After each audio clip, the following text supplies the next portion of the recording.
India के शहर आगरा में मुगल एम्पायर के आर्किटेक्ट्स का एक ऐसा शाहकार मौजूद है जिसको आज पूरी दुनिया ताजमहल के नाम से पहचानती है। 42 एकड़ पर फैला दूर से ही चमकता हुआ ये मकबरा जहां अपने अंदर खूबसूरती के बागीचे सजाए हुए हैं, वहीं इसके ऊपर गम और उदासी के कई बादल अभी तक मंडला रहे हैं। लगभग 400 साल पहले बनाई जाने वाली ये खूबसूरत बिल्डिंग जहां अपने दौर की सबसे बड़ी और सबसे शानदार बिल्डिंग हुआ करती थी, वहीं आज इसको दुनिया का 7वां अजूबा भी माना जाता है। इस आलीशान स्ट्रक्चर को बनाने में 20,000 मजदूरों ने दिन रात खून पसीना बहाया, और वो भी 1 या 2 सालों तक नहीं बल्कि पूरे 22 सालों तक। अगर आज के दौर में इसकी कीमत का अंदाजा लगाया जाए तो संगे मरमर का ये अनमोल मकबरा हैरत अंगेज तौर पे $1 बिलियन यानी 7,500 करोड़ रुपयों से भी ज्यादा महंगा है, क्योंकि इस बिल्डिंग में मुगल आर्किटेक्ट्स ने अपने हुनर की कई ऐसी निशानियां छोड़ी थीं जिनकी दुनिया के टॉप इंजीनियर्स भी आज तक तारीफ करते हैं। इस बिल्डिंग को ऐसे डिजाइन किया गया कि जब मेन गेट के पीछे से इसको देखा जाता है तो ये काफी बड़ी लगती है, लेकिन जैसे ही मेन गेट की तरफ बढ़ा जाता है तो ऑटोमेटिकली इसका साइज छोटा होता जाता है। दिमाग को चकरा देने वाली ये कोई पहली ट्रिक नहीं थी जो मुगल आर्किटेक्ट्स ने इस्तेमाल की हो। इसके गिर्द चारों मीनारों को बिल्कुल सीधा खड़ा नहीं किया गया, बल्कि ये मीनार बाहर की तरफ थोड़ा झुके हुए हैं, क्योंकि अगर इनको सीधा खड़ा किया जाता तो दूर से देखने पर ये अंदर की तरफ झुके हुए लगते, जैसा कि इन मस्जिदों में आप देख सकते हैं। इन मीनारों को बाहर की तरफ झुकाने का एक और रीजन भी था, और वो ये था कि खतरनाक अर्थक्वेक की सूरत में अगर ये मीनार गिरे भी तो ये बाहर की तरफ गिरकर ताजमहल पर एक आंच भी ना आने दे। लेकिन आखिर माजरा क्या था कि इसको बनाने वाले किसी सूरत में इस पर एक खराश भी बर्दाश्त नहीं कर सकते थे। ताजमहल के वो कौन कौन से राज थे जिनको 400 साल पहले छुपाने की कोशिश की गई थी, और जब उस दौर में कंक्रीट या स्टील ही नहीं हुआ करता था तो आखिर इस आलीशान मकबरे और इस पर मौजूद 40 मीटर ऊंचे डूम को कैसे बनाया गया, ये सब और इससे भी ज्यादा आप जान सकेंगे आज की इस स्पेशल वीडियो में। नाजरीन, ये मामला स्टार्ट हुआ था सन 1607 में, जब इंडिया और पाकिस्तान के इस खित्ते में मुगल एम्पायर का होल्ड हुआ करता था। इस दिन मुगल शहंशाह का सबसे छोटा बेटा शहाबुद्दीन मोहम्मद खुर्रम 15 साल का हो चुका था, और उसी की सेलिब्रेशन के लिए आगरा फोर्ट में एक आलीशान पार्टी रखी गई थी। खुर्रम मुगल शहंशाह को सबसे ज्यादा अजीज था, इसी वजह से इसके हर जन्मदिन पर इसको हीरे जवाहरात और सोने से तोला जाता था, यानी जितना वजन शहजादे खुर्रम का होता था उतना ही खजाना इसके नाम कर दिया जाता था। लेकिन इस जन्मदिन पर कुछ और भी खास होने वाला था। मुगल शहंशाह ने शहजादे खुर्रम की शादी अपने एक वकील की बेटी के साथ कर दी, जिसको मुमताज महल के नाम से जाना जाता है। मुमताज और खुर्रम को पहले दिन ही एक दूसरे से बेइंतहा मोहब्बत हो चुकी थी, और उस वक्त ये किसी को भी मालूम नहीं था कि इस मोहब्बत का बोलबाला हमेशा के लिए रहने वाला है। अगले 10 सालों तक शहजादे ने कई जंगें लड़ी और उनमें भरपूर कामयाबी भी हासिल की। इसी वजह से शहंशाह ने खुश होकर उनको शाहजहां के लक़ब से नवाजा, जिसका मतलब है दुनिया का बादशाह। शाहजहां की टोटल 6 बीवियां थीं जो आगरा फोर्ट के हरम में ही रहती थीं। इन 6 में से शाहजहां सबसे ज्यादा मोहब्बत मुमताज से करते थे, और यही वजह थी कि उनका ज्यादातर वक्त मुमताज महल के साथ ही गुजरता था। वक्त तेजी से गुजरता जा रहा था, और 4 सालों के बाद यानी 1621 में मुगल शहंशाह अचानक चल बसे। शाहजहां जो पहले ही मुगल एम्पायर में खासा फेमस हो चुका था और जो शहंशाह का चहीता बेटा भी था, 1628 में यानी बाप की मौत के 7 सालों बाद उसने शहंशाह की गद्दी संभाल ली। पूरी मुगलिया सल्तनत अपने नए शहंशाह से बेहद खुश नजर आती थी।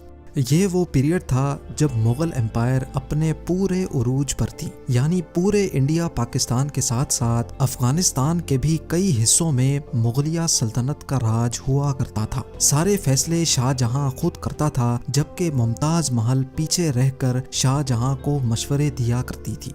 लेकिन किसी को भी इस बात का इल्म नहीं था कि ये खुशियां अनकरीब मातम में बदलने वाली हैं। गद्दी संभाले अभी एक ही साल गुजरा था कि एक बार फिर से मुगल एम्पायर को दुश्मनों का सामना करना पड़ा। अगले 2 साल जंग चलती रही और शाहजहां को इस जंग में भी भरपूर कामयाबी नसीब हुई। लेकिन शाहजहां अभी इस कामयाबी का जश्न मनाते कि उनको एक अफसोसनाक खबर से आगाह किया गया। मुमताज महल, जो कि शाहजहां के 14वें बच्चे को जन्म दे रही थी, उसकी हालत बिगड़ गई और 17 जून सन 1631 को वो ना चाहते हुए भी इस दुनिया से चल बसी। पूरी मुगलिया सल्तनत का जश्न देखते ही देखते मातम में बदल गया। ये खबर जो शाहजहां पर आग बनकर गिरी थी, उसने तो जैसे इनकी दुनिया ही खत्म कर डाली। शाहजहां की सबसे पहली मोहब्बत और उनकी सबसे अजीज बीवी मुमताज महल इस दुनिया से रुखसत हो चुकी थी। कहा जाता है कि इस गम की परछाई ने शाहजहां को काले अंधेरों में धकेल दिया था। अगले 8 दिनों तक उन्होंने कुछ नहीं खाया और अगले 2 सालों तक ना कोई मौसीकी सुनी और ना ही परफ्यूम लगाया। मुमताज महल ने मरने से पहले एक आखिरी ख्वाहिश की थी। वो चाहती थीं कि उनकी कब्र दुनिया के सबसे खूबसूरत मकबरे में बनाई जाए। इस टास्क को और मुमताज महल की आखिरी ख्वाहिश को पूरा करने के लिए शाहजहां ने अपनी सारी दौलत और पूरी जिंदगी वक्फ करने का इरादा कर लिया। मुमताज के गुजरने के 6 माह बाद यानी 1632 में ही ताजमहल की कंस्ट्रक्शन का काम शुरू कर दिया गया। करीब 20,000 से भी ज्यादा मजदूर, पत्थर तराश और कारीगरों को पूरी सल्तनत से इकट्ठा किया गया। लश्करों के लश्कर शाहजहां के हुक्म पर आगरा बुलवा लिए गए थे। क्योंकि मुमताज की कब्र यमुना रिवर के बराबर में मौजूद थी, इसी वजह से इस जगह पर दुनिया की सबसे खूबसूरत बिल्डिंग बनाना काफी मुश्किल टास्क था। रिवर के किनारे जमीन काफी सॉफ्ट होती है और अगर यहाँ खुदाई का काम किया गया तो पानी का बहाव ताजमहल की फाउंडेशन को भी नुकसान पहुंचा सकता था। इस मसले से निपटने के लिए मुगल इंजीनियर्स ने यहाँ सबसे पहले जमीन के अंदर कई कुएं खुदवाना शुरू किए। मजदूर ये कुएं तब तक खोदते रहते जब तक खुश्क जमीन नजर ना आ जाती थी। इन कुओं को पत्थरों और गारे से भरा गया और फिर उसके ऊपर पत्थरों के बड़े बड़े कॉलम्स खड़े किए गए। इस सारे काम को अंजाम देने के लिए मजदूरों के साथ साथ हाथियों की एक बहुत बड़ी फौज को भी इस्तेमाल किया गया। मुगल इंजीनियर्स की ये ट्रिक काम कर चुकी थी और अब एक ऐसी मजबूत फाउंडेशन तैयार थी जो नरम जमीन पर भी फौलाद बनकर खड़ी थी। फाउंडेशन के बाद अब बारी थी एक ऐसे बिल्डिंग डिजाइन की जो आज से पहले किसी ने भी ना देखा हो। एक ऐसा डिजाइन जो पिछले सारे रिकॉर्ड तोड़ डाले। ताजमहल के डिजाइन का आइडिया शाहजहां ने अपने बाप दादा के मकबरों से लिया था। बाप के मकबरे से मीनारों का आइडिया लिया गया, दादा के मकबरे से बिल्डिंग कोर का आइडिया लिया और अपने अंकल के मकबरे से डोम का आइडिया लिया था। और जब इन सबको कंबाइन किया गया तो एक शानदार और आलीशान डिजाइन उभर कर सामने आया। बिल्डिंग के स्ट्रक्चर को बनाने के लिए लाखों नहीं करोड़ों ईंटें मौके पर ही बेक की गईं। ये सब इतना आसान नहीं था और इसमें लातादाद पैसे भी बहाए जा रहे थे। हर गुजरते दिन शाही खजाना तेजी से खाली होता जा रहा था, लेकिन शाहजहां को किसी चीज की परवाह नहीं थी। बस उनको ये काम हर कीमत पर कंप्लीट करना था। कहा जाता है कि ताजमहल की कंस्ट्रक्शन में इतने ज्यादा लोग लगाए गए थे कि इनकी वजह से आसपास के इलाकों में खाना पीना खत्म हो गया था। 20,000 मजदूरों और कारीगरों की डिमांड पूरी करने के लिए शाहजहां ने आसपास के तमाम इलाकों से अनाज आगरा मंगा लिया था। कई सालों की मेहनत के बाद बिल्डिंग का स्ट्रक्चर कंप्लीट हो चुका था और अब बारी थी इसको संगे मरमर से सजाने की। ये संगे मरमर आगरा से 400 किलोमीटर दूर राजस्थान से मंगाया जाना था, क्योंकि यहाँ का मकराना मार्बल आज तक दुनिया का फाइनेस्ट मार्बल माना जाता है। शाहजहां ने ताजमहल के लिए पूरा मकराना मार्बल रिजर्व कर लिया था, यानी जब तक ताजमहल की डिमांड पूरी नहीं हो पाएगी तब तक किसी को भी ये मार्बल खरीदने की इजाजत नहीं थी। 1000 हाथियों की मदद से हजारों टन वजनी मार्बल राजस्थान से आगरा मंगाया गया।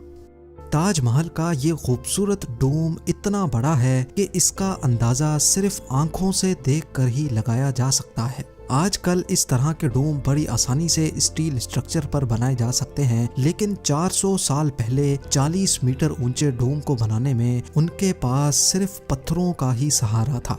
इस डोम को बनाने में मुगल इंजीनियर्स ने जो स्ट्रेस कैलकुलेशन की थी, उसकी आज के इंजीनियर्स भी बहुत तारीफ करते हैं।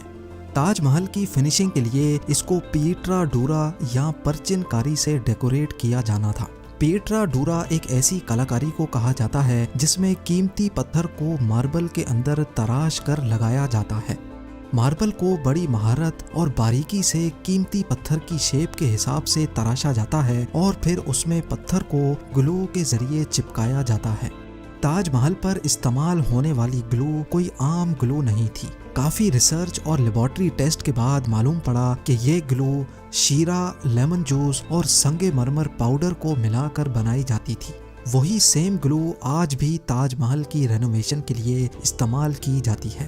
ताजमहल की खास बातों में एक बात यह भी है कि ये दिन में 4 मर्तबा अपने रंग बदलता है। सूरज निकलने से पहले ये बिल्कुल ब्लैक शेड देता है, सूरज निकलने के बाद ये लाइट येलो और पिंक शेड देता है, जबकि दोपहर के वक्त ताजमहल की खूबसूरती का नया रुख देखने को मिलता है। नीले आसमान पर जैसे मोती चमक रहा हो और सनसेट के वक्त ये पूरी बिल्डिंग गोल्डन कलर की दिखाई देती है। पूरे 22 सालों के बाद सन 1654 में ताजमहल की कंस्ट्रक्शन का काम मुकम्मल कर लिया गया। शाहजहां अपनी बेगम की याद में दुनिया का सबसे खूबसूरत मकबरा बनाने में कामयाब हो चुका था। शाहजहां ने इस आलीशान इमारत का नाम अपनी पसंदीदा बीवी की याद में ही रखा। मुमताज महल से इसका नाम ताजमहल रख दिया गया। हर साल शाहजहां मुमताज की बरसी पर यमुना रिवर के जरिए ताजमहल पर जाया करते थे। ये ताजमहल की ऐसी एंट्रेंस थी जिसको सिर्फ शाही खानदान के लिए ही बनाया गया था। इस एंट्रेंस की दीवारों पर दिलकश नक्काशी का काम किया गया था, जो शायद सिर्फ शाही आंखों के देखने के लिए ही किया गया था। शाहजहां का ये महंगा तरीन प्रोजेक्ट कंप्लीट तो हो चुका था, लेकिन इसने मुगलिया सल्तनत को तबाही के किनारे पर ला खड़ा किया। 4 सालों के बाद यानी 1658 में शाहजहां और मुमताज के अपने ही बेटे ने शाही तख्त उलट दिया और खुद मुगल एम्पायर का शहंशाह बन गया। शाहजहां जो पिछले 30 सालों से इस तख्त पर राज कर रहे थे, उसको कैदी बनाकर आगरा फोर्ट में ही बंद कर दिया गया। सिर्फ एक फैसिलिटी ऐसी थी जो शाहजहां को दी गई, और वो ये थी कि जिस कमरे में उसको बंद किया गया था, उसकी खिड़की से वो ताजमहल को देख सकते थे। 8 साल कैद में रहने के बाद 74 ईयर्स की एज में शाहजहां भी इस दुनिया को अलविदा कर गए। शाहजहां का अब मुमताज से दोबारा मिलने का वक्त आ चुका था और उनको ताजमहल में ही दफन कर दिया गया।